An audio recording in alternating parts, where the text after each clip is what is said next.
هذه السورة العظيمة التي نزلت بعد أن انقطع الوحي عن النبي صلى الله عليه وسلم، فجاءته امرأة من المشركين وقالت: ما أرى شيطانك إلا قد تركك، تعالى الله عز وجل.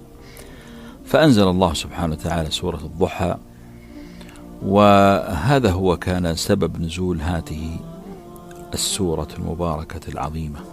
في بداية السورة يقسم الله سبحانه وتعالى بالضحى، وهنا لابد أن نعرف أهمية الوقت في حياة الإنسان، لأن الله سبحانه وتعالى في أكثر من موضع يقسم بالأوقات، فمرة أقسم بالعصر، ومرة أقسم بالضحى، ومرة أقسم بالليل، ومرة أقسم بالفجر. إقسام الله عز وجل، أو عندما يقسم الله تبارك وتعالى بشيء فهو يدل على عظمته، وهذا هو المجيء الذي يجب أن ننتبه له في حياتنا أيها الإخوة. أعمارنا محدودة، أوقاتنا محدودة، الحياة عبارة عن فرصة منحت لك من الله عز وجل، تبدأ بساعة محددة وتنتهي في ساعة محددة. وربنا سبحانه وتعالى قال عن نفسه أنه التزم بكلمة لعباده، ولولا كلمة سبقت من ربك لكان لزاما وأجل مسمى. ما هي الكلمة التي التزم الله بها لعباده؟ هو أنه لن تموت نفس حتى تستكمل أجلها. فأجلك أيها الإنسان محدود، محدد بداية ونهاية. هذا الأجل جزء منه أنت غير مكلف فيه ولا محاسب، مثلا قبل البلوغ أنت غير محاسب، أوقات النوم أنت لست محاسب عنها، لكن ما عدا ذلك فهو مسجل، والملائكة تسجل. والرسول صلى الله عليه وسلم يقول: يتعاقب عليكم ملائكة بالليل والنهار. هؤلاء الملائكة مهمتهم أن يسجلوا كافة أعمالنا، كل ما نعمله مكتوب.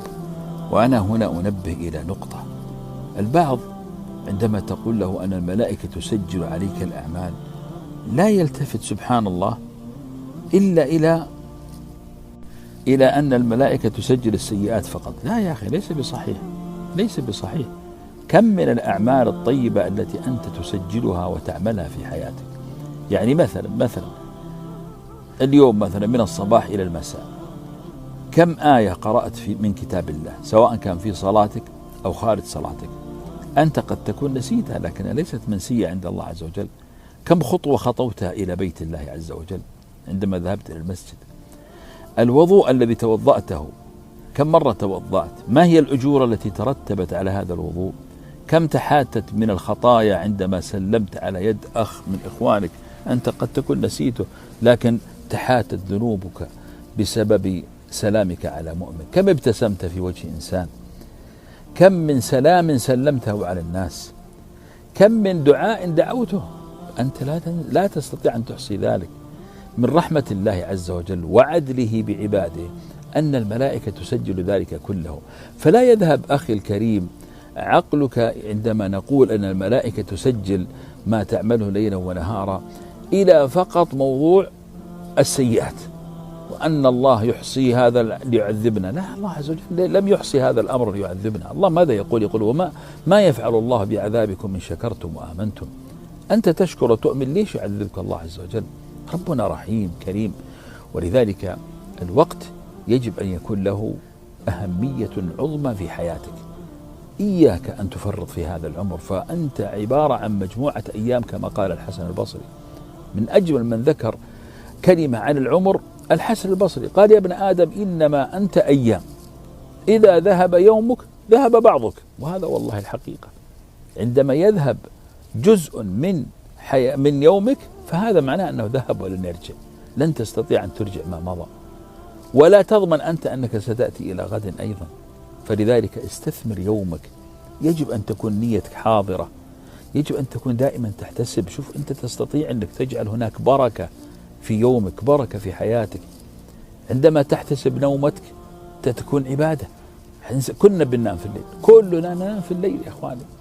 فإذا أقبلت على فراشك وأردت أن تنام،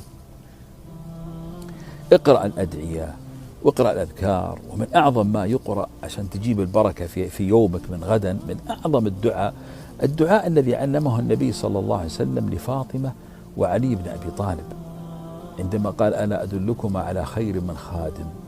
علي بن أبي طالب سئل: هل تركت هذا الدعاء؟ قال: أبدا ولا ليلة. قال: ولا في الصفين؟ قال: ولا في صفين، من حرصي عليه. والدعاء سهل، أن قبل ما تنام تقول: سبحان الله 33 مرة، الحمد لله 33 مرة، الله أكبر 34 مرة. ثم بعد ذلك تقرأ آية الكرسي وتقرأ خواتيم البقرة، لأنه هنا تنام عليك من الله حافظ، وتنام وتأخذ الحديث: من قرأ آخر آيتين من سورة البقرة كفتاه، تكفيك بإذن الله تعالى من كل شر. هنا أنت عندما تنام وأنت على فراشك، أنك تنام لتتقوى غدا على طاعة الله. أولا إن كنت صليت العشاء مع الجماعة، أو صليت أنت أيتها المرأة أو المعذور الصلاة العشاء في وقتها، كتب الله لكم قيام نصف الليل. فإذا أنت نمت واحتسبت أن هذا النوم هو تقوي على طاعة الله، أصبح نومك كله عبادة، خاصة إذا الإنسان يا أحبابي نام متوضئا، فإنه كلما تقلب يدعو له ملك: اللهم اغفر له فإنه بات متوضئا. ثم بعد ذلك تنام، وإذا كان في آخر الليل اجعل لك يعني لحظات تقوم فيها بين يدي الله عز وجل. الله عندما أثنى على أهل القيام قال: تتجافى جنوبهم عن المضاجع يدعون ربهم خوفا وطمعا ومما رزقناهم ينفقون فلا تعلم نفس ما أخفي لهم من قرة أعين جزاء بما كانوا يعملون. مهم جدا أخي الكريم، أختي الكريمة، أن يكون لك في الليل ولو ركعتين، مهم جدا. الله يثني على أهل هذه اللحظات وبالأسحار هم يستغفرون. قم اطرح حوائجك بين يدي الله عز وجل، وأول ما تقوم من النوم ثق واعلم أن الشيطان وأنت نائم كان يعقد على رأسك 3 عقد. ليش الآن بعض الناس يقوم في متنكد ويومه تعيس وحالته النفسية سيئة؟ لأنه ما قام ما لم يذكر الله عز وجل. الرسول صلى الله عليه وسلم لا ينطق عن الهوى يا إخواني، يقول أنه في كل ليلة الشيطان يعقد على رأس الواحد منا 3 عقد، فإن هو قام وذكر الله لا إله إلا الله على طول انحلت العقدة الأولى، فإذا توضأ انحلت العقدة الثانية، فإذا صلى انحلت باقي العقد، فيصبح طيب النفس. فلاحظ معي الآن، ولاحظ يا أختي الكريمة، كيف أننا قلبنا الليل إلى عبادة، فأصبح نومنا عبادة، ليلنا كله عبادة، نصف اليوم راح عبادة. ثم بعد ذلك إذا صليت الفجر في وقتها أيها المعذور كالمرأة أو المعذور، أو أنت أيها الإنسان الرجل المكلف صليت مع جماعة المسلمين، كتب الله لك قيام الليل كله. ثم بعد ذلك تجلب لنفسك أمرا عظيما، وهو أنك تدخل في ذمة الله. فلاحظ معي عندما تدخل في ذمة الله كيف سيكون نهارك. وهذا الفجر، قرآن الفجر كان مشهودا، يعني تشهده الملائكة، ستأتيك الملائكة لكي تجلس معك النهار كله.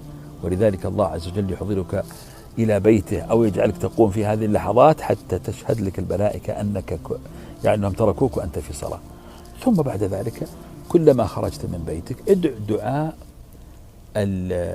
الحفظ من الله: بسم الله توكلت على الله ولا حول ولا قوة إلا بالله، اللهم أني أعوذ بك أن أضل أو أضل أو أزل أو أزل أو أظلم أو أظلم أو أجهل أو يجهل علي.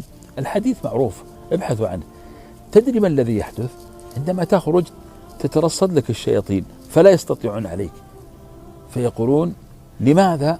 لأنه قد كفي، كيف لكم بعبد قد كفي ووقي. فأنت إذن الآن تحصن نفسك، ثم تنطلق تقرأ أذكارك الصباحية. سبحان الله يا جماعة، ترى الورد في الصباح هو الزاد. ابن تيمية كان يجلس ساعة من النهار في أول النهار، فقيل له في ذلك: ليش يعني ما الهدف؟ قال: هذه وقود يومي، هذه الساعة عندما أجلسها سبحان الله يومي كله يكون نشيطا. فأنت بعد الصلاة، صلاة الفجر، تقرأ أدعية الصلاة، ثم تقرأ الأذكار. الأذكار فيها التوكل على الله عز وجل والاستعانة بالله، فيها شكر نعم الله عز وجل، فيها أنك تدخل في حفظ الله وذمة الله، وهكذا. احرص على ذلك. الآن ما الذي يحدث لك؟ هنا أنت تكون قد عظمت الوقت وقتك باقي يومك احرص عليه، لا تضيع وقتك يا أخي. بعض الناس سبحان الله يجلس في الساعات أمام الأجهزة ويقتل وقته، ثم بعد ذلك يبحث عن راحة بال